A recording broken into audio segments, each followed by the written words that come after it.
bagamat kami hindi karapat-dapat. Ngunit, Lord Jesus, patuloy mong binubuhos, Panginoon, hallelujah, ang iyong mga pagpapala. Pinagkakaloob ang aming mga pangangailangan, Panginoon. At gayon din, Panginoon, pinagkakalooban kami ng mga pagkakataon upang kami magkasama-sama sa iyong dakilang pangalan at kami makapaglingkod sa iyo.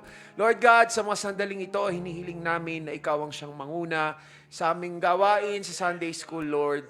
Ikaw, Panginoon, hallelujah, ang mangusap sa bawat puso, sa bawat kaluluwa na naririto. Imulat mo kami, Panginoon, sa iyong kalooban, sa iyong mga plano para sa pamilya Kristiyano. At nawa, Panginoon, hallelujah, ay may sa buhay namin ang mga aral na aming matatanggap mula sa iyo. Ikaw lamang at wala nang iba nawa ang malugod, Lord Jesus, sa gawain ito. At ikaw lamang ang mabigyan ng kalwalhatian, Panginoon. Hallelujah. Gamitin mo lamang ang iyong lingkod at ang bawat isa na naririto, Panginoon. Kami lubos na nakaasa sa iyo at ngayon pa lamang, Panginoon, inaasahan din namin, Lord Jesus, ang tagumpay na iyong idudulot, Panginoon, sa gawain ito. Ito po, Panginoon, ang aming dalangin. In Jesus' name we pray. Amen. Thank you, Lord. Thank you, Jesus. Magandang umaga po sa lahat. Hallelujah. Tayo magbatian sa isa't isa. Mari po tayo makaupo. Praise the Lord. Good morning, bro. Praise the Lord.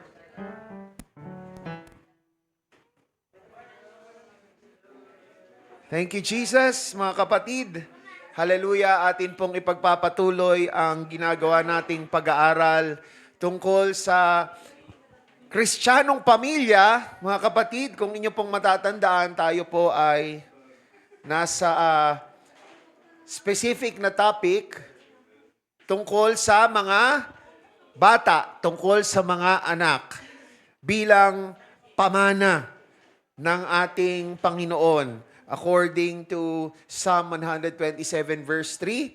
At ulitin ko, mga kapatid, ang focus ng ating pag-aaral ay tungkol sa mga anak, sa mga bata. Sila, mga kapatid, hallelujah, ang tinuturing na pamana ng ating Panginoon. Sabi dito, sila ang refleksyon ng nakaraan. Sila ang kagalakan sa kasalukuyan. At sila ang pag-asa ng hinaharap. Ngayon, mga kapatid, naalala nyo, dito tayo tumigil last Sunday, hindi ba? Itong verse na to, na actually nagsasabi na ang pag-ibig ng ating Panginoon para sa atin ay hindi humihingi ng kondisyon. Di ba? Mahal tayo ng ating Panginoon kahit nung tayo ay mga makasalanan pa. Otherwise, wala na tayong hinihinga kung hindi tayo mahal ng ating Panginoon bago pa natin siya nakilala, di ba? At mga kapatid, hallelujah, dapat tayo din na mga magulang sa ating mga anak, ang modelo natin ay ang ating Panginoong Diyos. Kung paano tayo maging magulang sa ating mga anak, dapat ang ating pagmamahal, ang ating pag-ibig sa ating mga anak ay hindi rin humahanap ng kahit na anong kondisyon. Ngayon, tungo tayo, mga kapatid, hallelujah, the place of the child in the family. Ano ba ang lugar ng mga anak sa pamilya? So meron ditong 4 na punto na ating pag-aaralan. Ang mga anak bilang pamana ng ating Panginoon. Ang mga anak, ang mga bata bilang mga individual. Ang mga anak bilang kagalakan sa kasalukuyan at ang mga anak bilang pag-asa ng kinabukasan. Okay? So una, mga kapatid, ayon nga sa Psalm 127 verse 3, hindi ba? Na ang bawat bata ay pamana, sila ay handog sa atin ng ating Panginoon. Nakakalungkot, mga kapatid, na tila baga sa sanlibutan ito, may mga tao, di natin sinasabing mga Kristiyano, pero maraming mga tao sa sanlibutan, mga kapatid, na tila baga ang tingin sa mga bata, tingin sa mga anak, ay mga aksidente, pagkakamali. Maaring hindi inaasahan, totoo, pero hindi natin dapat ituring na aksidente o pagkakamali ang pagkakaroon ng anak, mga kapatid. Bakit? Mga kapatid, ang Diyos ang nagdudulot ng buhay. At kailanman, mga kapatid, ang Diyos hindi gumagawa ng pagkakamali.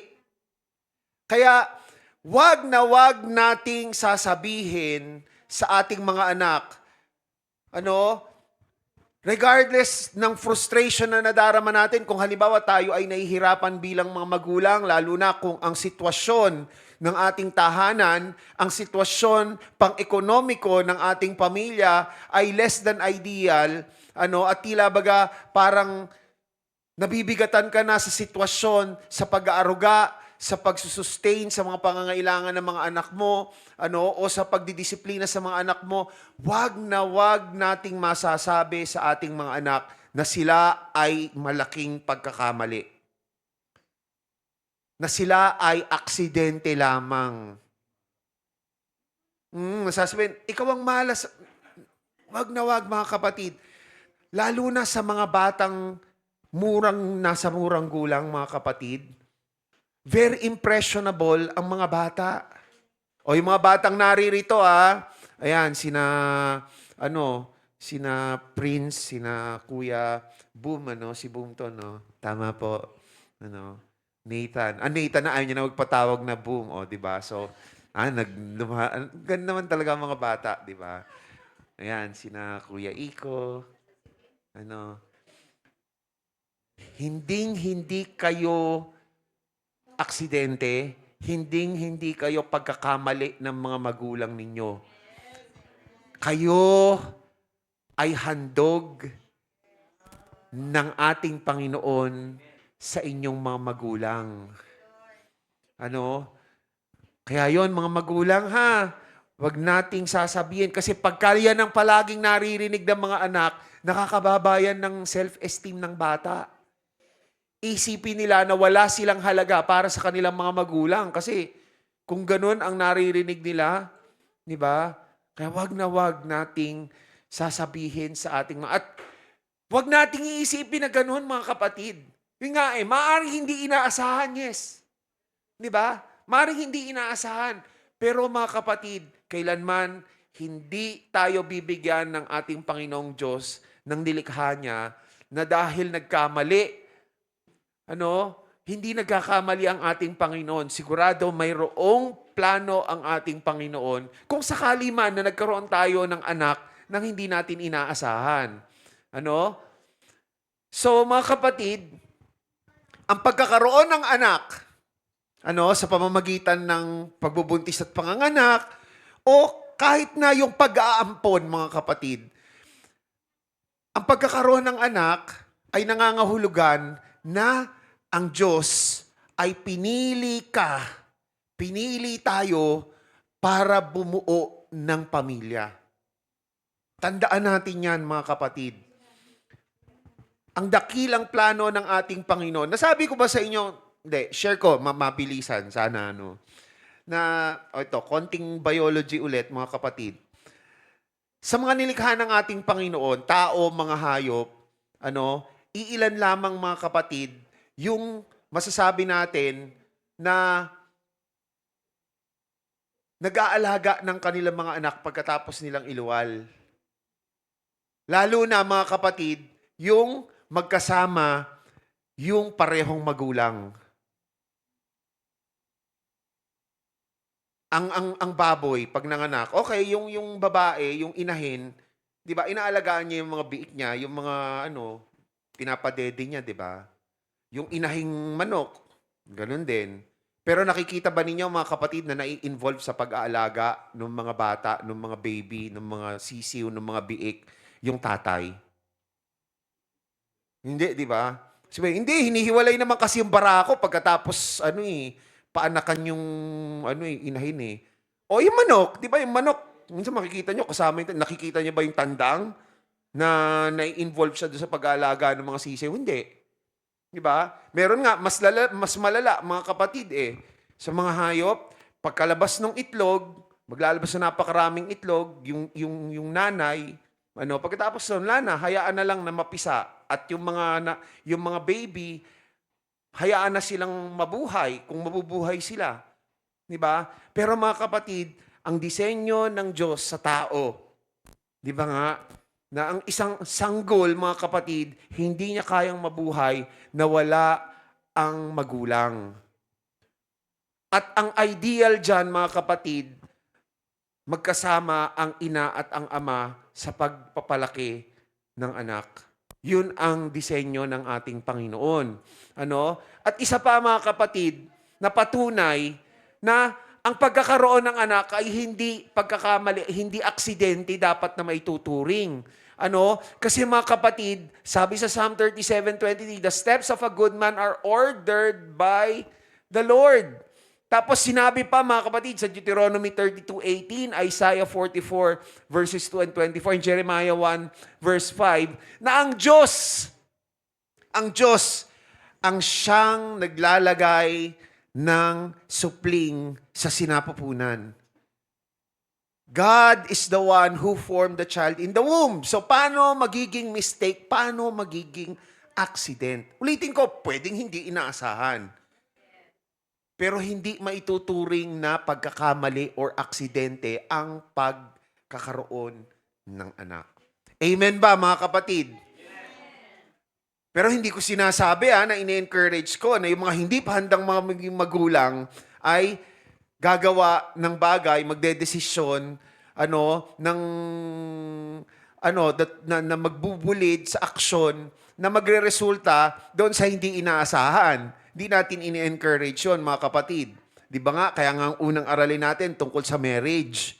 Di ba, na requirement sa marriage, dapat handa pareho yung papasok sa pag-aasawa at nandoon, mga kapatid, hindi lamang ang physical maturity, kundi emotional and mental maturity. Now, mga kapatid, itong graphic na to, mga kapatid, yung gingerbread man, yung parang cookie siya na korting tao, tapos nila dinidekorasyonan.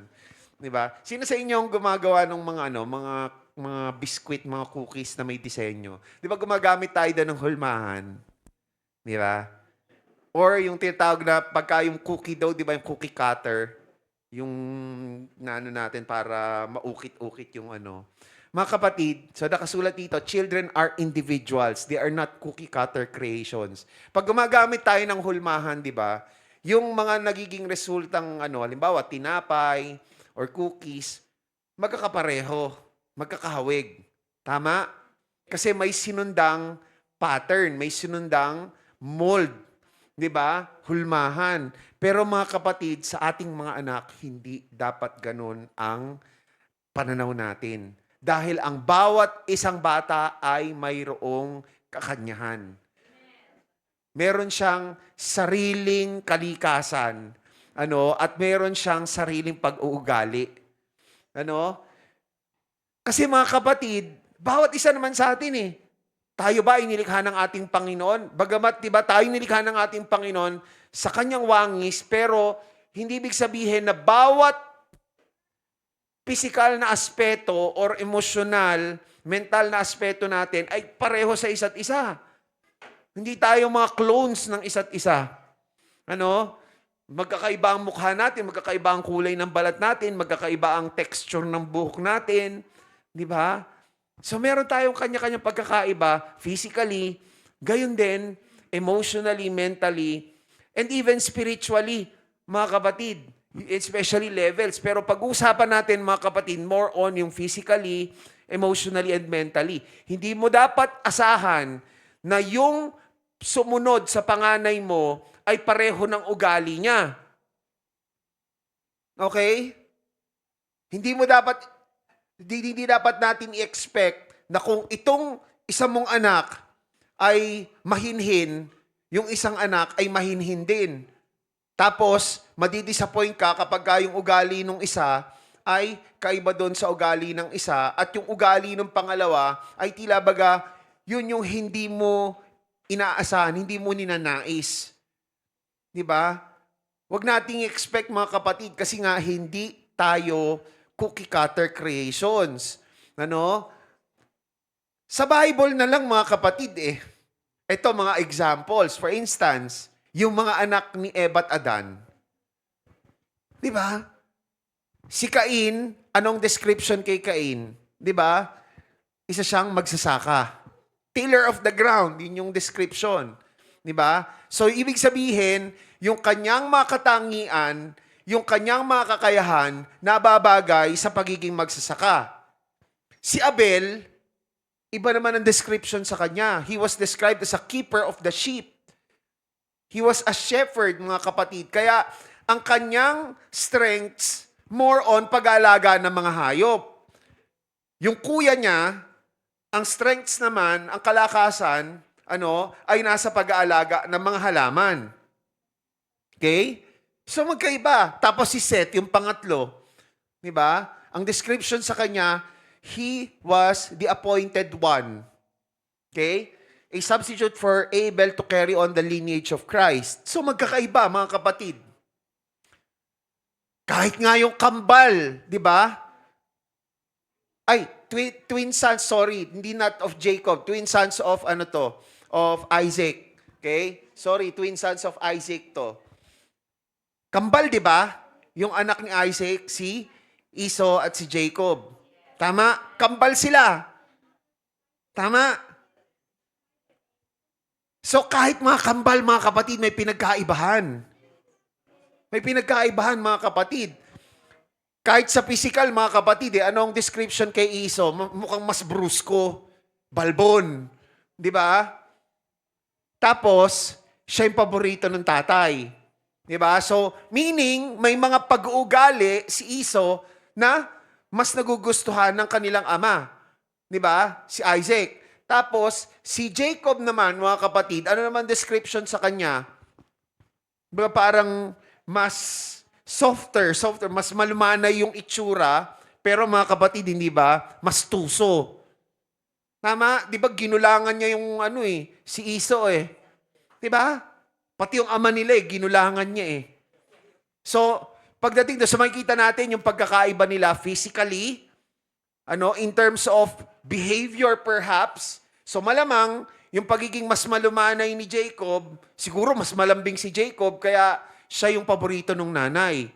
Usually, di ba, yung mga nanay, mas parang, di naman mas pinapaboran, pero di ba, mas nagiging malapit yung mga anak na malambing, kasi di ba, usually naman hindi ko nilalahat pero usually between nanay at tatay, yung nanay yung mas malambing na magulang Kaya yung mas malambing din na anak, yun yung usually nagiging close sa nanay.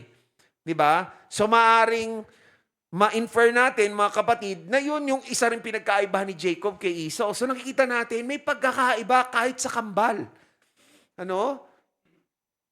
Pangatlo, mga kapatid, ang mga anak bilang kagalakan sa kasalukuyan. Nabanggit ko na to, mga kapatid, di ba? Na kahit na anong stress sa trabaho, pagod na pagod ka, pag uwi ko sa bahay, maliban na lang kung madadatnan kong tulog, pero kung gising tapos lalambingin ako ni Bunso, nakawala ng pagod. Di ba? Yung sabihin na natin mabigat na sitwasyon mula sa trabaho na maaring dala-dala mo pag-uwi, pagkita mo doon sa ngiti, doon sa yakap, sa halik ng iyong anak, tila baga napapawi. Di ba? Sila'y nagdadala ng kagalakan sa atin, mga kapatid. Di ba? Kaya huwag nating iisipin, mga kapatid, na ang mga anak ay hadlang sa ating mga plano. Kasi merong mga ganun Alam niyo, mga kapatid, baka narinig niyo na to, na mayroon na mga kahit na matagal na mag-asawa, lalo na kung professional pareho, na matagal na pero hindi pa rin nagdedesisyon mag-anak. Sasabihin na, talagang iniwasan namin magkaroon ng anak. Bakit? Kasi pag nagkaroon kami ng anak, mahadlangan yung mga plano namin Masi-set aside yung mga pangarap namin. Tutuparin muna namin yung mga plano at mga pangarap namin, saka kami magkakaroon ng anak. Wag nating iisipin, mga kapatid, na ang mga anak, ang mga bata, ay hadlang. At hindi naman mapagkakaila, di ba? Pagka meron na tayong mga anak, tayong mga mag-asawa, meron ng istorbo. Di ba? Sa pagkakaroon ng oras, hindi istorbo na I mean, nababawasan yung oras natin. Totoo yun. Mababawasan yung oras natin para sa isa't isa dahil doon sa anak natin. Pero wag nating isipin na sila ay hinaharangan nila. Ang kinakailangan dyan, mga kapatid, mag-a-adjust tayo. I-adjust natin yung mga plano natin. Kung meron tayong pangarap na nais nating matupad, pero tila baga medyo nagkaroon ng konting delay, bumabagal yung pagkakatotoo ng pangarap mong yon, ng plano mong yon dahil nagkaroon ka ng anak, i-recalibrate natin ngayon yung strategy natin. Paano natin makakamit yung pangarap natin? Paano natin makakamit yung goal natin? Ganon din mga kapatid, yung sa personal time. Diba? O, hintayin natin matulog yung mga bata. Joke. Diba? Okay, pero diba? That's a reality. Diba? Pero wag nating isipin na ang mga anak natin ay hadlang sa ating mga plano.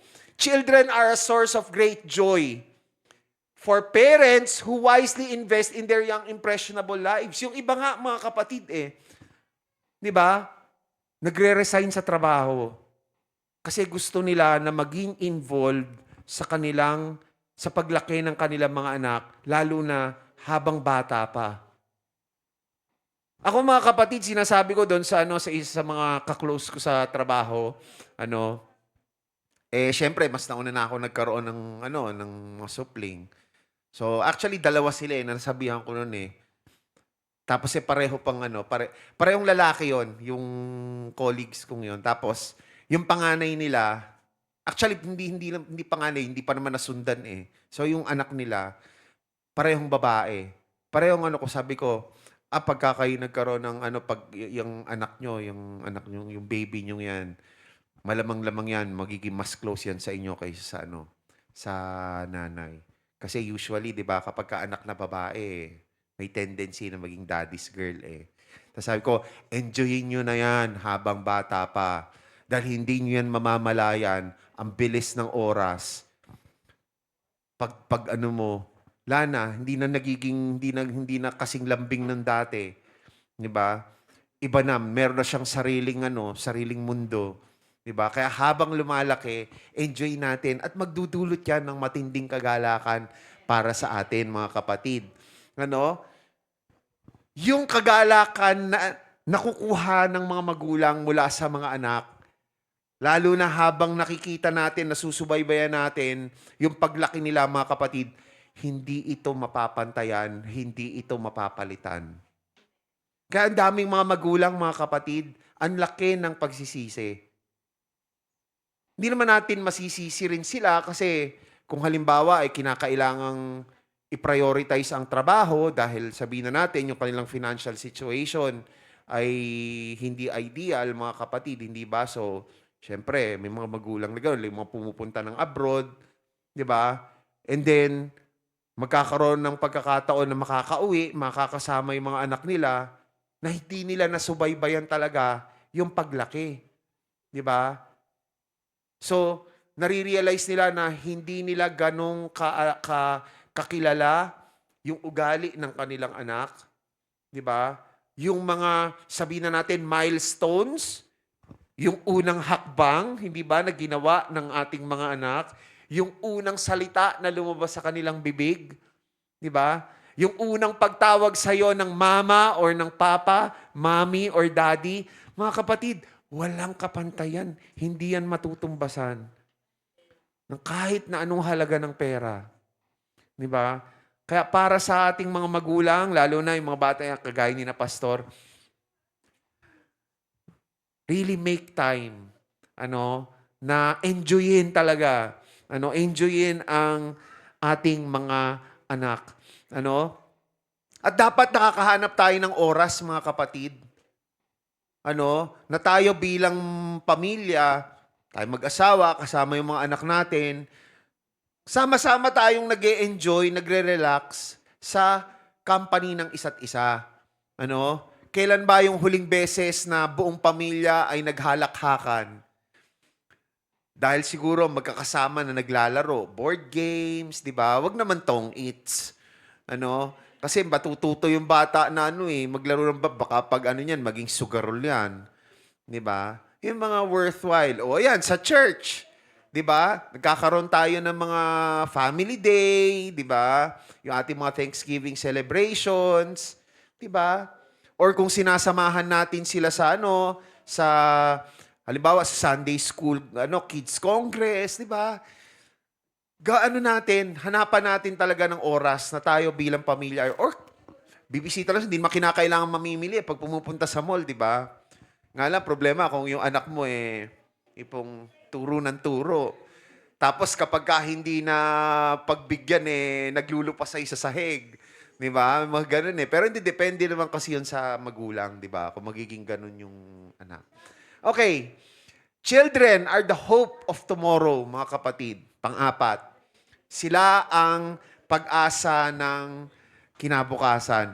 Mga kapatid, hindi ba sabi ni Dr. Jose Rizal, ang kabataan ang pag-asa ng bayan. Tayo kasi, di ba, sila yung susunod na henerasyon eh.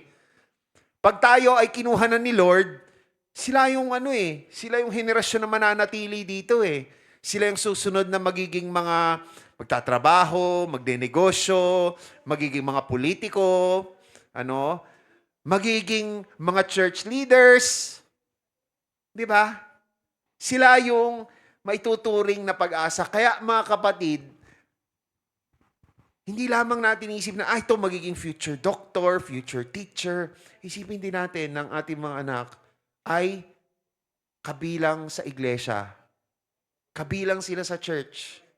Maaring sila yung susunod na mga minister, sila yung mga susunod na mga tumutugtog dito, sila yung mga susunod na tumatayo sa likod ng pulpito. Di ba? So sila ang pag-asa, hindi lamang ng society ng bayan natin. Sila din ang pag-asa ng church. Pero wag nating isipin na yung kanilang role sa church ay sa future pa. They are an important part of the church right now. Our children are an important part of the church right now. So mga bata, wag niyong isipin na paglaki ko pa, saka pa lamang ako magkakaroon ng gampanin dito sa church. Hindi. Ngayon pa lang, kayo ay napakahalagang bahagi ng church. Ay nga, ang ating mga anak, kaya napaka-importante na tinuturuan, ginagabayan natin sila bilang mga magulang, at katuwang natin ang ating church, mga kapatid. Kasi mga kapatid, sila, kung hindi pa babalik ang ating Panginoon anytime na nandito pa tayo sa mundong ibabaw, mga kapatid, pero alam natin, malapit na mangyari ang pagbabalik ng ating Panginoon. Pero kung hindi pa loloobin ng ating Panginoon na siya ay bumalik, tapos tayo ay pumanaw mula sa mundong ito, mga kapatid, yung mga anak natin, sila yung magdadala ng katotohanan. Sila yung magdadala ng salita ng Diyos. Di ba? Kaya mga kapatid, sila yung pwedeng maging pastor, sila yung pwedeng maging evangelist, missionary, Sunday school teachers. Di ba? Di natin alam. Baka si Ate Aliyah, maging Sunday school teacher. Di ba? Oo. Pwede, di ba? Malamang Sister Jeremy, nung lumalaki yan, di niya na yung na ma-involve sa Sunday school. Ako, malay ko ba, natatayo ako rito sa likod ng pulpito, mahihain akong tao eh. Di ba? Pero mga kapatid, itong tatandaan natin. Training of the child is primarily the responsibility of the parents, not the churches. Huwag nating iaasa lamang sa church yung pagtitrain sa anak natin.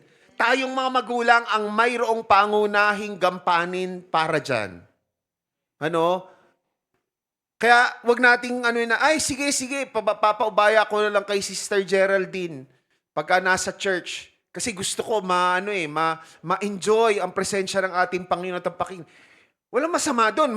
Mabuting bagay yun. Yung na-enjoy natin ang presensya ng ating Panginoon, na-enjoy natin ang pakikinig ng salita ng Diyos.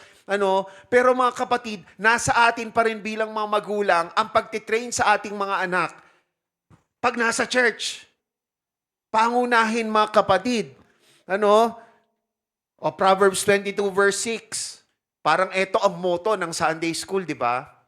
Train up a child in the way that he should go. Di ba? And when he is old, 'Di ba? He will not depart from it. Kung ano yung maikikintal sa isip at puso ng mga bata, ano, sa pamamagitan ng pagtuturo, yun ay kanilang dadalhin hanggang sa sila ay umidad. Ano? Maaring magkaroon habang sila ay lumalaki, habang sila ay umiidad, mga kapatid, magkakaroon ng mga points sa kanilang sa kanilang buhay na tila baga parang ano ba to? Naturuan ba to sa Sunday school?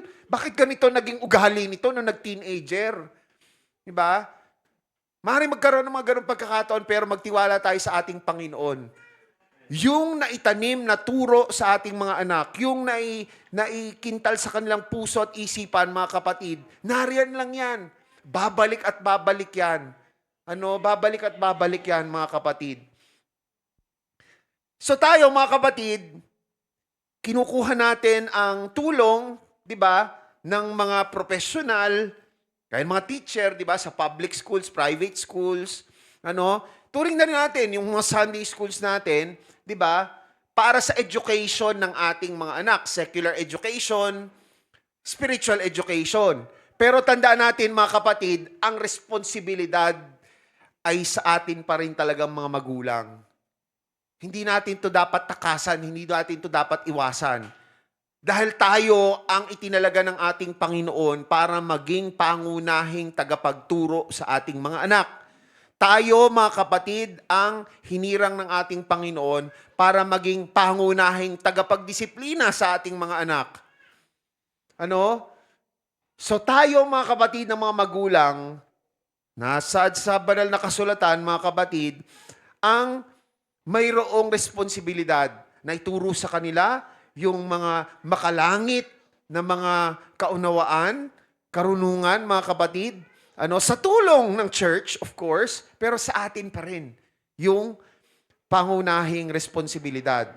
At ulitin ko, mga kapatid, magkaroon man ng mga pagkakataon na tila baga, ganito yung anak ko, lumaki naman to sa church. Diba? Pero nandyan lang yan, mga kapatid. Nandyan lamang yan.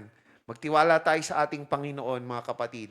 Darating ang panahon, mga kapatid. Darating ang oras. Yun nga and when he is old, he shall not depart from it. Maalala at maalala yan ng ating mga anak. At muli, lalabas yan sa kanilang buhay.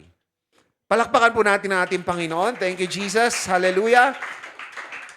So, tandaan natin, mga kapatid, ang ating mga anak ay mayroong napakahalagang bahagi sa ating sambahayan. Gayun din, mga kapatid, wag nating babaliwalain yung gampanin, yung lugar ng ating mga anak sa church.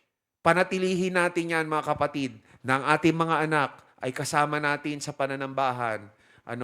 Para, mga kapatid, ang ating pagtuturo, ang pagtitrain natin sa mga anak natin bilang mga magulang, mga kapatid, ay matutulungan, madadagdagan, mga kapatid, ng maituturo mula sa ating pananambahan at mula sa Sunday School. Amen? Thank you, Jesus. So, mga magulang, actually, ito para sa akin din to itong lesson na to Diba? Kasi magulang din ako Meron kaming mga, bata pa rin mga anak namin, di ba? So, tandaan natin, mga kapatid. At mga bata, ulitin ko, kayo ay mahalagang bahagi ng church. Hindi kayo nandito lamang dahil sinama kayo ng inyong mga magulang. Kayo napakahalagang bahagi ng church, at kayo kailanman ay hindi pagkakamali or aksidente. Kayo ay napakahalagang handog ng ating Panginoon sa inyong mga magulang. Okay? Purihin po natin ang ating Panginoon. Tayo po'y magsitayo. Thank you, Jesus. At tayo po, mga kapatid, ay mananalangin sa pagtatapos ng ating gawain sa Sunday School at bago po tayo magbigay. Hallelujah. Thank you, Jesus. Panginoong Kristo, maraming salamat po muli sa pagkakataon na yung pinagkalob sa amin upang kami makatanggap ng makalangit na kaunawaan na nagmumula lamang sa iyo. Nawa, Panginoon, maisabuhay namin ang natanggap namin, Panginoon, na kaunawaan at gayon din, Panginoon, hallelujah, hindi lamang sa mga magulang, kundi gayon din sa mga anak.